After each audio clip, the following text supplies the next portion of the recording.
Hello friends, welcome to my channel. இன்னைக்கு நம்ம சேனல்ல என்ன வீடியோ பார்க்க போறோம் அப்படினா ஓட்ஸை வச்சு ஒரு தோசை ரெசிபி தான் நான் ரெடி பண்ணியிருக்கேன். இது ரொம்பவே ஈஸியாவும் இருக்கும். மாவு இல்லாத டைம்ல நாம இந்த தோசையை ரெடி பண்ணி சாப்பிட்டுக்கலாம். நான் பெரிய டம்ளர்ல ஒரு டம்ளர் ஓட்ஸ் எடுத்திருக்கேன். அந்த ஓட்ஸ் மூழ்கிற அளவுக்கு நல்ல தண்ணி சேர்த்துக்கோங்க. ஏன்னா நம்ம அப்படியே தான் அரைக்க போறோம். சோ தண்ணி சேர்த்து ஒரு half an hour நல்லா ஊற விட்டுருங்க. ஓட்ஸ் நல்லா ஊறி வரணும்.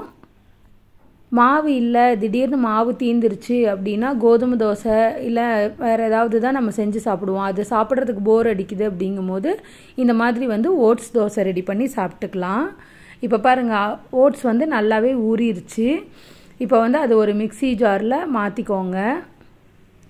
நம்ம நல்ல தண்ணி சேர்த்ததுனால அதை அப்படியே சேர்த்துக்கோங்க. அந்த ஓட்ஸை ஃபுல்லாக அப்படியே சேர்த்துக்கோங்க.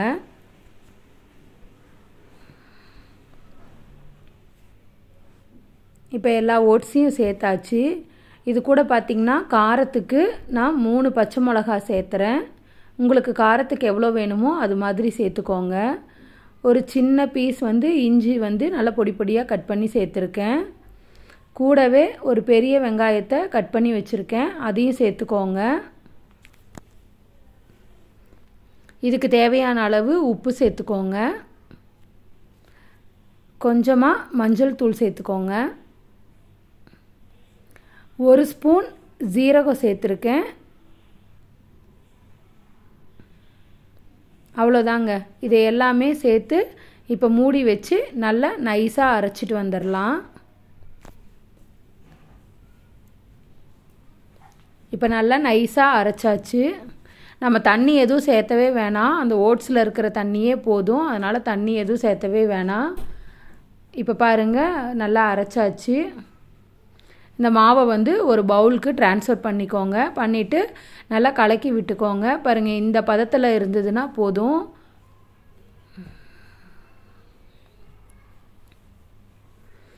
இப்போ ஓட்ஸ் மாவு ரெடி ஆயிடுச்சு. இப்போ அடுப்பில் தோசைக்கல் வச்சுட்டு மீடியமாக வச்சுக்கோங்க அடுப்பை. ஏன்னா ஓட்ஸ் நல்லா வெந்து வரணும். ஸோ மீடியமாக வச்சு பாருங்கள் இந்த மாதிரி தோசை மாதிரி ஊற்றி எடுத்துக்கோங்க.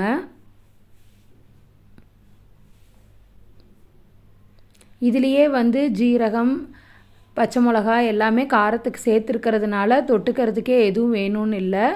அப்படி இல்லை அப்படின்னா உங்களுக்கு எண்ணெய் சட்னி, தக்காளி சட்னி, வேர்க்கடலை சட்னி இந்த மாதிரி ஏதாவது சேர்த்துக்கலாம். இப்போ நல்லா தோசைக்கு 1 ஸ்பூன் எண்ணெய் விட்டுட்டு நல்லா வெந்து வரட்டும். நல்லா சாஃப்டாக தான் இருக்கும் இந்த தோசை, மொறுன்னு வராது. ஏன்னா ஓட்ஸுங்கிறதுனால சாஃப்டாக தான் இருக்கும். பாருங்கள் இந்த மாதிரி திருப்பி போட்டுருங்க. நல்லா திருப்பி போட்டுட்டு 2 பக்கம் நல்லா வெந்து வரணும். வெந்து வந்ததுக்கப்புறம் நம்ம எடுத்து சர்வ் பண்ணிக்கலாம். நல்லா காரசாரமாக எனக்கு இந்த தோசை ரொம்பவே பிடிச்சிருந்தது. பாருங்கள் இப்போ தோசை ரெடி ஆகிடுச்சு. சாஃப்டாக தான் இருக்கும் சப்பாத்தி மாதிரி. பாருங்கள் தோசை நல்லா இருந்தது. இதுக்கு நான் வேர்க்கடலை சட்னி பண்ணியிருந்தேன். உங்களுக்கு வேர்க்கடலை சட்னி வேணுன்னா அது பண்ணிக்கலாம், இல்லை தக்காளி சட்னி வேணும்னாலும் பண்ணிக்கலாம். இந்த வீடியோ பிடிச்சிருந்ததுன்னா லைக் பண்ணுங்கள், ஷேர் பண்ணுங்கள், கமெண்ட் பண்ணுங்கள். மறக்காமல் என்னோடய சேனலை சப்ஸ்கிரைப் பண்ணிக்கோங்க. Thank you friends.